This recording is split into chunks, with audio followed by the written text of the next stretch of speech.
అవును. మొదలు తాను ఏం కోరుకున్నాడు? నాకు ఈగురు తాళి ఇవ్వండి కోరుకున్నాడు. ఎందుకంటే నాతో పుట్టాయి కాబట్టి. అప్పుడు దేవతలు అన్నారు, బాబు ఈదులు తాళు నువ్వు కోరుకుంటున్నావు, ఈ ఈదులు తాళతో నీకు వచ్చే లాభాలు ఏమి కూడా లేవు. రాజ్యాలు కోరుకో, బంగారం కోరుకో, వజ్రాలు కోరుకో, మరి దానికే నువ్వు బాగుపడతావే తప్ప ఈ కనిపించే ఈదులు తాళతో నువ్వు బ్రతకలేవు బాబు అన్నారు. తానేమంటే తెలుసా, ఈ చెట్లు నా ఆడబిడ్డతో సమానం, అంటే నేను పుట్టిన తర్వాత పుట్టాయి కావున ఈ చెట్లు నాకు ఇవ్వండి, ఇందులో నుంచి మీకు ఏమిస్తారో తెలుసా, తిమరసీర సిద్ధరసం అమృతం ఇస్తానన్నాడు. ఈ రోజుల్లో దీన్ని ఏమన్నారు, దీనికి 4 యుగాల యందు 4 పేర్లు ఉన్నాయి. కృతాయుగంలో తీర సిద్ధరసము, త్రేతాయుగంలో మధు, ద్వాపారంలో సుర, ఇది కలియుగంలో కళ్ళు. దీని 4 పేర్లతో పిలువబడుతుంది ఈ కళ్ళు. సరే ఇచ్చాం బాబు అన్నారు. ఆ తర్వాత ఇంకో కోరిక ఏమిటి? నాకు కొడుకుల బిడ్డలు కావాలన్నారు. కొడుకుల బిడ్డలు నువ్వు పెళ్లి చేసుకో, నీకు పెళ్లి తర్వాత చక్కని పిల్లలను ప్రసాదించి మేము వరమిస్తామన్నా. ఏమన్నాడు? సైలెన్స్ ఓ తల్లి. గౌడపురాణం చరిత్ర చెప్పినాక బాగుంటుంది. ఒక 5 నిమిషాలు. సరే, నేను స్త్రీ పురుష సంపర్కం వల్ల జనించలేదు, అంటే మగవాడు ఆడది కలిస్తే నేను పుట్టలేదు. నేను పవిత్రంగా నీళ్ళ నుంచి పుట్టాను. నేను ఏ విధంగా పుట్టాను, నాకు పిల్లవాడు కూడా ఆ విధంగానే కావాలన్నాడు ఆ మహర్షి. అప్పుడు ఆ కమ్య మహర్షికి స్నానం చేయించి తడి భట్ట చేత సంతాన వృక్షం అనే చెట్టు కాడికి తీసుకువెళ్ళి అతను కొంగు దాపుకుంటే అతని అదృష్ట ప్రకారంగా ఓట్లు 5 పూలు రాలే. అప్పుడు పుత్రకామేష్టి యజ్ఞం చేశారు. శ్రీరాముడు పుట్టింది పుత్రకామేష్టి యజ్ఞంలో, గౌలు కూడా పుట్టింది పుత్రకామేష్టి యజ్ఞం నుంచే పుట్టారు. అంత పవిత్రంగా పుట్టారు గౌలు. శ్రీరాముడు, లక్ష్మణుడు, భరత చిత్రాజ్ఞులు అనేవారు ఏ విధంగా పుట్టారో గౌళ్ళు కూడా ఆ విధంగా పుట్టారు. అతనికి వ్రాలిన పూలు 5 పుత్రకామేష్టిలో వేస్తే ఒక్కొక్క గౌడు పుడుతున్నాడు. ఎలా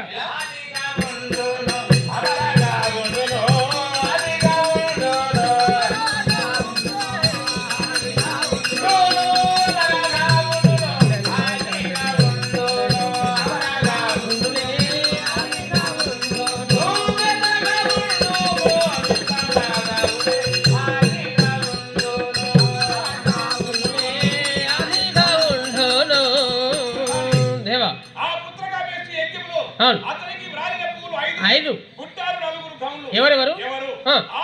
ఆదిగౌడు, అమరగౌడు, భేదగౌడు, విప్రగౌడు పుట్టారు.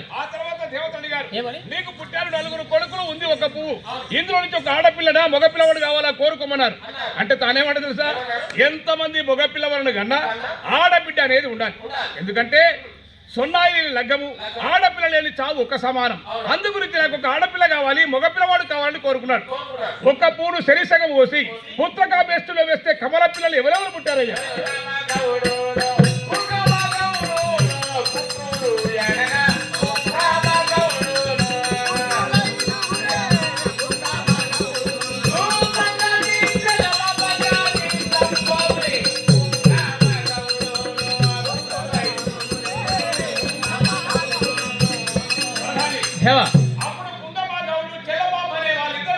అవునవును, 5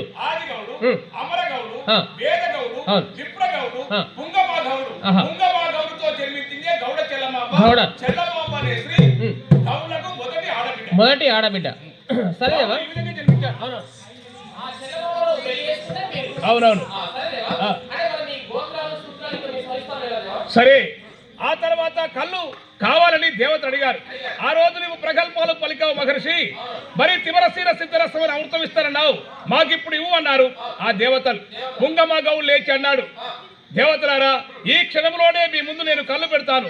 శంకరుని వద్ద ఉన్న పంచక్షరి మంత్రాన్ని మాకు ఇవ్వండి, 5 నిమిషాల్లో మీ కళ్ళు తీసి ముందర పెడతామన్నారు.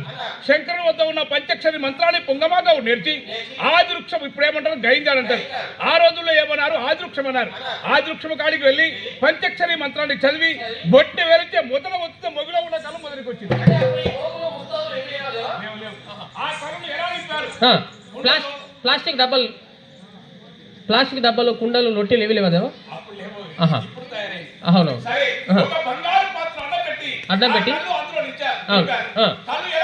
ఎలా ఉంది? అవును. ఏమని?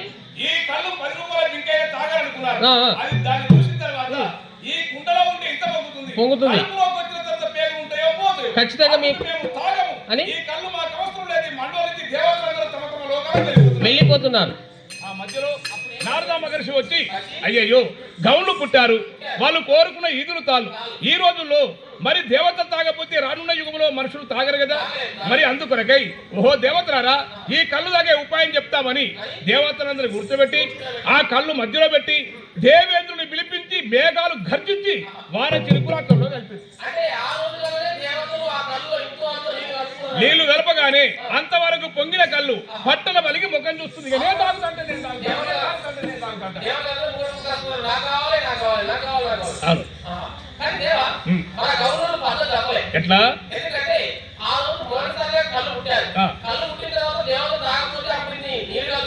తాగి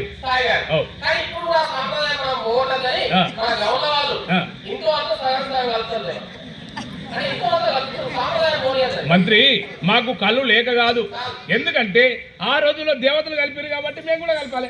అట్లా తేలలో నీళ్ళు కలిసిందా? కలవలేదు. ఇప్పుడు అప్పుడు తేలలో నీళ్ళు కలవదు. కళ్ళు అపూర్వంలో కలిపారు కాబట్టి మేము కలిపాం. కళ్ళుకి ఎంత విషయం ఉండేది అప్పుడు తెలుసా? ఎంత? రూపాయి 100 మొగలు ఉండేది. వాళ్ళు తాగింది 10 రూపాయలతో 100 రూపాయలతో కాదు. చెనిక్కాయలు తీసుకొచ్చి చెనిక్కాయలు సరిసగం కోసి సగం విష్ణుకు సగము బ్రహ్మకు సగము శంకరులకు సమస్త దేవతలకు సగమే ఇచ్చారు. దాని దాగి ఎన్ని రోజులు మండలం అన్నారు? ఎన్ని రోజులు? 7 రాత్రులు 7 పగలు మండలే పడిపోయారు. పడుకున్నారు. అంత నిశ ఉండే కళ్ళకు. పూర్వంలో అంత నిశ ఉండేది ఆ కళ్ళకు. ఆ విధంగా ఈ కళ్ళు జన్మించాది.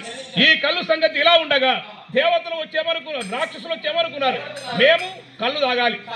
దేవతలు రాక్షసులు ఒక తండ్రి ఒకడు తల్లులు వేరు. సరే మేము కూడా తాగుతామని వనములోకి వస్తున్నారు రాక్షసులు. రాక్షసుల రాక తెలుసుకున్న దేవతలు అన్నారు వాళ్ళకు కళ్ళు పోచారంటే రాక్షస కులం కోతి కులం ఒక సమానం. తాగి వరాన్ని మీకు ఇస్తారు, మీ జీవితం వ్యర్థం అవుతుంది. వాళ్ళకు కళ్ళు లేదు అని చెప్పండి అన్నారు. ఎప్పుడైతే ఆ రాక్షసులు వచ్చి కళ్ళు అడిగారో గౌను లేదు పోన్నారు. ఎప్పుడైతే చెట్టు లేదు అన్న శబ్దం విన్నదో కళ్ళు లేకుండా పోయి. ఆ తర్వాత పుంగవాడు శంకరుడు వద్దకు వెళ్ళి మీరు అబద్ధమాడమన్నారు, మేము ఆడారు. కళ్ళు లేకుండా పోయింది అంటే ఆ తర్వాత విష్ణుదేవుని దగ్గర ఉన్న శిరక్షని మంత్రులచే చెట్టు అంగుబట్టి అంగింది, నిలబడమంటే నిలబడింది. ఇది కొన్ని రోజులు జరిగాలి. ఆ తర్వాత ప్రతిరోజు మనం ఎల్లవతలికి పూజలు చేస్తాం. మరి వనంలో మనం ఎల్లవతలను ఎందుకు పూజిస్తాం తెలుసా? అవును. రాక్షసులు మన మీద పగబట్టారు. రాక్షసులు మనతో యుద్ధం చేశారు. మరి గౌరులు యుద్ధం చేయలేదు కదా. అవును. అప్పుడు శంకరుడు కోపానికి వచ్చి విషచారం కంఠమందుల చెమటను తీసి బండకు తెరిస్తే కంఠమ మహేశ్వరుని మీరు పుట్టారు. రాక్షసులతో కొన్ని రోజులు యుద్ధం చేశారు. మరి నాకు సాధ్యం కాలేదు. పార్వతీదేవి చెంతకు వెళ్ళి అమ్మా ఒక్కరి చంపితే ఒక్కరి రక్తంతే 1000 మంది పుడుతున్నారు. వీళ్ళని ఎలా చంపాలంటే ఆ పార్వతీదేవి చెప్పింది ఏమని? నేను కాలి స్వరూపం వెతుకుతాను. సరే నీ యుద్ధం చేయి. ఏకంగా నా నాలుకను వాళ్ళకి రక్తం చుక్క కింద పడితే మనుషులు పుడుతున్నారు. నేను నాలుక యుద్ధం చేసి జాగ్రత్త పరుస్తాను. నాలుక మీద యుద్ధం చేస్తాను, నువ్వు చంపుకోమన్నా. అవునవును. అప్పుడు నేను యుద్ధం చేశాను. మరి ఆ రాక్షసులందరూ చనిపోయారు. అందుకే శివరిగా తల్లి మనం కోరుకుందండి ఏమిటది? వనంలో నాకు గుడి కట్టించండి. 2 సంవత్సరాలకు 3 సంవత్సరాలకు 9 సంవత్సరాలకు మీరు నాకు పూజలు చేయాలి అని కోరుకుంది కావాలా. అందుకే